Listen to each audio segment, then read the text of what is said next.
ఏకైకమక్షరం ప్రోక్తం మహాపాతక నాశనమని రామాయణం గురించి పెద్దలు వర్ణించారు.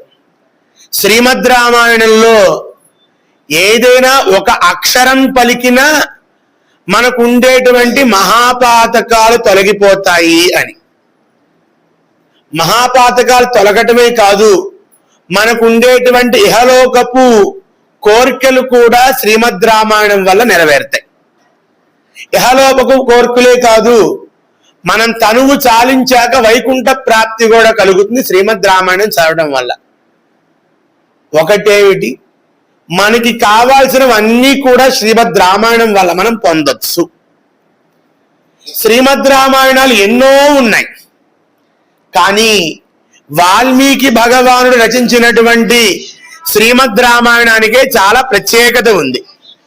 ఎందుకనంటే వాల్మీకి శ్రీమద్ రామాయణాన్ని రాయటానికి ప్రేరణగా నారద మహర్షి 100 శ్లోకాల సంక్షేప రామాయణాన్ని ఉపదేశం చేశారు.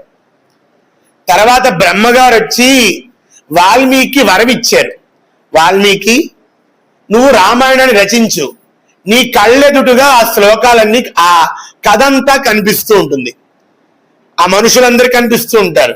అది మటుకే కాదు, వాళ్ళ కళలలో ఏమొచ్చినాయో అవి కూడా నీకు తెలుస్తాయి, వాళ్ళ మనస్సుల్లో ఏమనుకుంటున్నారో అది కూడా నీకు తెలుస్తుంది. నువ్వు శ్రీమద్ రామాయణాన్ని రాయి అంటే వాల్మీకి భగవానుడు రామచంద్రుడి యొక్క కథని 24,000 శ్లోకాలుగా అందించారు. ఈ 24,000 శ్లోకాలు గాయత్రి మంత్రానికి ప్రతీక. అలానే ఈ 24,000 శ్లోకాలు వేదానికి స్వరూపం. ఈ 24,000 శ్లోకాలు సత్యం. ఈ 24,000 శ్లోకాలే మనకి ప్రమాణం, ఇదే మనకి జీవన ఆధారం. రామాయణము అంటే రాముడు నడిచినటువంటి మార్గం. ఆ మార్గంలో మనం కూడా నడిస్తే చాలా తేలిగ్గా మన జీవితాన్ని మనం దాటగలం, జీవితాన్ని మనం నడుపుకోగలం అన్నమాట. ఈ రామాయణం చదవాలి అంటే భగవద్ అనుగ్రహం ఉండాలి. అందుకని ఈ రామాయణాన్ని అందరూ చదవాలి అని మనొక నినాదం పెట్టుకున్నాం. ప్రతి ఇంటికి రాముడు, ప్రతి నోట రామాయణం.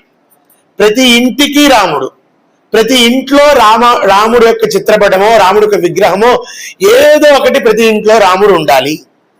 ప్రతి నోట రామ కథ ఆడాలి, ప్రతి ఒక్కరికి తెలియాలి. రాముడు ఎవరు, సీత ఎవరు, లక్ష్మణుడు ఎవరు, రాముడు అన్నదమ్ములు ఎవరు, ఇవందరూ కూడా మనకి తెలియాలి. యథార్థమైన